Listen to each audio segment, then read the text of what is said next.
Друзья, сегодня поговорим на такие темы. Как проверить испанского юриста-адвоката? Получить визу D в Испании.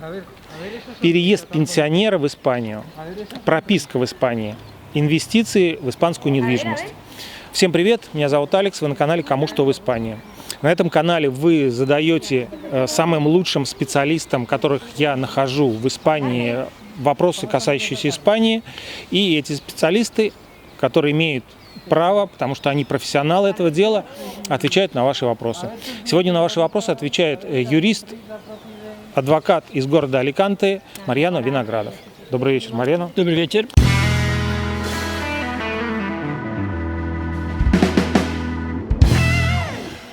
Правильно я вообще сказал? Юрист, адвокат? Все адвокаты юристы, но не все юристы адвокаты. Чтобы быть адвокатом, ты должен иметь лицензию. Самое главное. Да. А юрист может быть просто преподаватель, который не имеет лицензии, и он преподает, потому что он имеет знания, и он очень знает по закону. Вот такой вопрос, поэтому я говорю, самый первый вопрос, который задал Юрий Мелкин. Добрый день, подскажите, как проверить испанского юриста-адвоката, юриста-адвоката, состоит ли он в коллегии адвокатов или нет? Если можно, ссылку. Заранее спасибо. Ты мне дашь ссылку? Да. Я под видео напишу ссылку. Обязательно посмотрите, прежде чем обращаться. Посмотрите, это список всех адвокатов. И если этого человека, который вам представился адвокатом, в этом списке нет, значит, это звоночек о том, что вас пытаются обмануть, мягко говоря. Просто я говорю о том, что вот почему вообще такие вот вопросы возникают. Потому что в России юрист, например, или там, медик, вот я фельдшер, да, получил фельдшерское образование в России, и меня в России называют медиком. Это как игра слов. А в Испании, если я скажу, что я медик, люди, окружающие, подумают, что я доктор. В Испании медик и доктор – это равнозначно. Вот возможно ли такое, что вот адвокат, он может заниматься, то есть юрист может заниматься адвокатской практикой?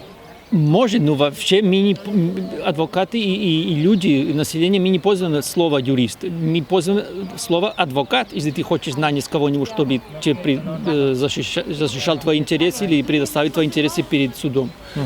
Значит, мы не путаем, как вы путаете, я вижу. Тут юрист, ты не ищешь никогда по Google, я ищу юрист. Ты всегда пишешь в Google или в Яндекс адвокат.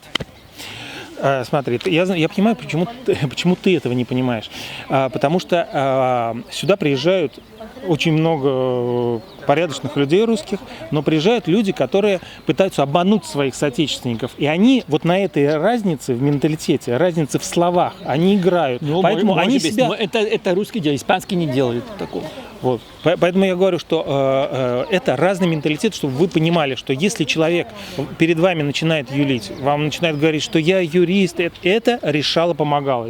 Он юрист там, но не тут. Решало-помогало, который носит бумажки, возможно, он даже работает в какой-то юридической, адвокатской компании, да? Но все, что решает, все вопросы, на которые вы задали вопрос, работу делает адвокат, как нотариус. Вы приходите к нотариусу, да?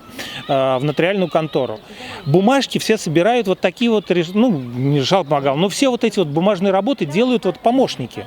Но ни один помощник вас не позовет в себе в кабинет, оденет галстук и начнет вам себя продавать, себя показывать, как будто это он решает. На самом деле это решает нотариус. Он просто подготавливает для нотариуса бумажки, которые нотариус смотрит и, значит, подписывает уже перед нотариусом. Также перед адвокатом. Вы приходите, вы должны разговаривать с адвокатом. Как бы вам ваш соотечественник вам что-то там не объяснял. И все соотечественники как переводчики. Если у этого человека есть лицензия, опять о чем мы говорили, адвокатская, он состоит в списке, тогда вы можете напрямую с ним разговаривать. Если нет, это просто переводчик. Он ничего не решает, решает адвокат.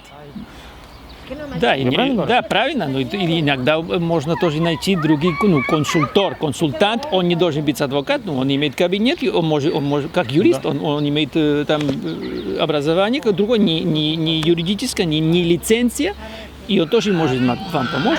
Он называется просто- хестор или Хестор. Ну, вот опять, консультор. это надо своими словами тогда называть, потому что вот эти недобросовестные русские люди, они играют на этом, вот на разнице слов. Понял. И поэтому так, он про себя же не скажет «я хистор». Нет, он говорит, что «я юрист», потому что юрист в России это красиво звучит. Это на самом там деле, в России, в Испании. на самом деле здесь вы приезжаете Вы не работать найдете с адвокатом. Вы не найдете испанский адвокат, который называет себя юрист, потому что не пользуем. И самое простое, просто вы пришли, вот как бы закругляя, отвечать на этот вопрос, вы пришли, не стесняйтесь, попросите лицензию, скажите, пожалуйста, я хочу узнать номер вашей лицензии. Все. Или найдите по ссылку, который... И да, вот ссылку я обязательно вам оставлю, посмотрите там, есть ли этот человек, который вам, значит, с вами разговаривает, и на самом деле является ли он Это можно профессионалом. проверить, по этой ссылке можно проверить адвокаты везде в Королевстве Испании. А вот, например, то же самое можно с медиками, врачами, например, очень много есть дентистов. Также это тоже есть список, тоже с лицензией должен быть дентист. Также должен быть риэлтор, если это риэлтор не в кафе с вами подписывает. Да, но риэлтор не обязательно. Ты можешь быть риэлтор без лицензии. Геннадий Капустин задает. Здравствуйте. В видео при визу D адвокат говорит, что нужно показать достаточно ежемесячный доход за последний год. И нет необходимости показывать деньги на счете в банке. Можно о получении визы для финансово независимого узнать поподробнее, так как много противоречивой информации. И многие источники указывают, что для получения в первый раз визы D нужно указать доход за год последний и сумму на счете. И если счет нужен, то какой банк? Россия или Испания? Спасибо.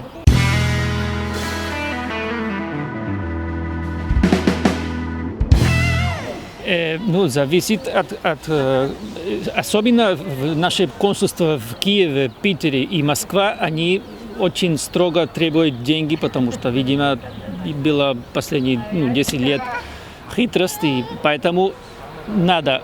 Зависит какой доход. Если это постоянный доход, и ты уже перестанешь работать, потому что ты приезжаешь в Испанию, уже тебе не будет постоянный доход на следующий год, когда ты уже будешь тут в Испании. Поэтому это не годится, и вам придется доказать деньги на счет, чтобы принести деньги в Испанию и жить в Испании. Для жилья, для питания. Но если у тебя есть другие доходы, не от работы, а дивиденды и так далее, тогда это достаточно. Потому что у тебя есть постоянный доход, и за последние 3 года дивиденды, инвестиции большие в Китай. Постоянно доходы и последние 3 года. Тебе не нужно тогда доказать, поставить деньги на счет там в России. Деньги надо поставить там в России, на русский банк. Хотя это лучше, если это уже тут в Испании, это деньги до приезда в Испанию. Тоже имейте в виду, что если есть отказ, потому что наша контора уже столкнулась некоторые разы с клиентами, которые там показали доходы или деньги в счет там, и они получили отказ. Можно подать на апелляцию, потому что в испанский закон по миграции только написано доход чуть-чуть мутно, и иногда интерпретует наше посольство там или иммиграционную службу очень строго, и это можно выиграть в суд. То есть, как бы, поэтому апеллировать. на апеллировать, но я должен, или адвокат должен смотреть, какие документы этот русский или украинский предоставил перед консулом, перед иммиграционной службой, и потом вам скажут, если стоит или нет, если достаточно было, да, это зависит от отказа и средств, которые вы показали. Но в любом случае, если какие-то у вас вопросы более какие-то частного характера, есть вот ссылка. Меня спрашивают, как связаться с Марьяной. Я всегда говорю, ссылка есть, всегда смотрите под видео. Есть ссылка, вы заполняете, там, в общем, Марьяна с вами свяжется. Посмотрите под видео. Наталья Смирнова задает. Здравствуйте, мне 56 лет. Что необходимо для переезда пенсионера из России? Смогу ли в Испании получать российскую пенсию? Есть ли программы льготные для пенсионеров, в том числе по оплате при переезде?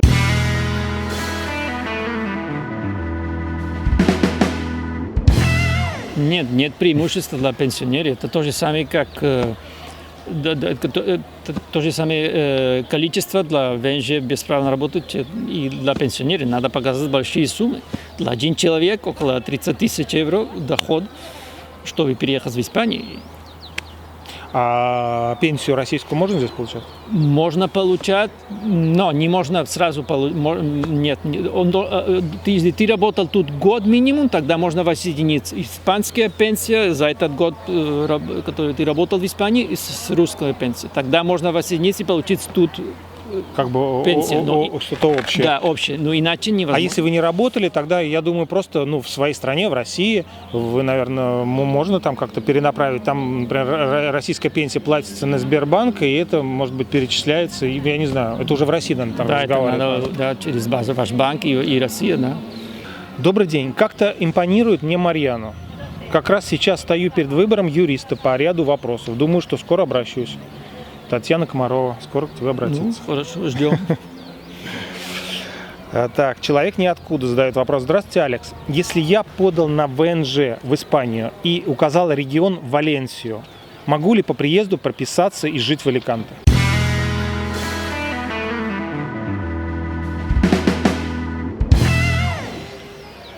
Он может, но по закону он должен сразу сообщать, что и меняться его карточка. И вообще никто это не делает, и люди ждут до продления, чтобы менять новый адрес. Но в принципе они нарушают закон, хотя очень редко бывают штрафы. Нет, но он сказал, что он подал на ВНЖ, он еще даже не получил карточку. Он просто подал документы. Но он должен обратиться, он должен получить и карточка там, где он подал. Если он подал в Аликанте, он только может делать отпечатки в провинции Аликанте. Он не может сразу переехать в Валенсию или в Мадрид. Но я думаю, потому что не примут его документы. Он указал Валенсию, а хочет жить в Аликанте. Но жить он может, но прописаться он должен там быть прописан, да, наверное, все-таки? Но он может получить карточку там, и потом переехать сюда и прописаться в другую провинцию. И, в принципе, он должен сообщать в иммиграционной службе. Обо всех изменениях. Да, и обо всех изменениях. Ну, так что надо дождаться. Он может, без проблем, может, да.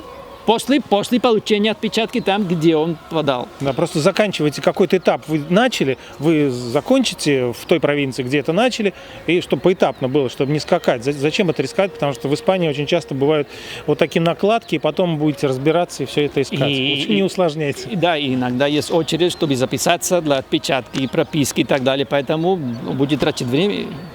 Так, серф спорт. Добрый день. Сразу видно настоящий юрист. Я понимаю, что он говорит. Акцент есть, но с ним даже интереснее.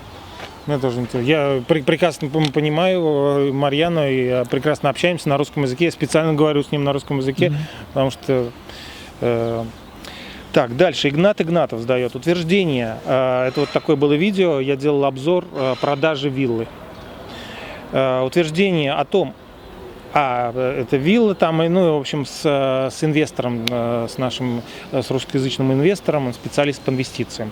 Утверждение о том, что людям всегда нужна крыша над головой, и поэтому люди будут покупать или арендовать, не абсолютно правдиво. Точнее, оно частично ложно. Я видел людей, которые уже сейчас живут на яхтах, передвижных томах, караванах, либо бесплатно на аренду, не аренду, и не покупая, живут в деревне. Я просто хочу сказать, не то, что вопрос, я хочу сказать свое мнение. Те люди, которые живут на яхтах, я почти уверен, эти люди, имея яхту и живя на яхте, у них есть и дом свой, и квартира, скорее всего. Да. Это не бедные люди. Да. А те, кто живут там в землянках, в караванах или там в палатках, но это такой маленький процент, о нем даже вообще разговаривать зачем? Правильно сказал тогда Евгений, вот это инвестор наш, специалист, что эта тенденция, она всегда будет, что людей всегда будет интересовать покупка жилья. И недорогое жилье, оно всегда будет востребовано. Потому что при всех кризисах, не кризис, люди везде всегда должны где-то жить. Поэтому, друзья, вот все вопросы, на которые сегодня отвечал Марьяна. Большое спасибо, поблагодарим его. Пожалуйста, задавайте ваши вопросы в комментариях. Подписывайтесь на канал, нажимайте на колокольчик. Скоро увидимся. Всем пока. У вас обязательно все получится.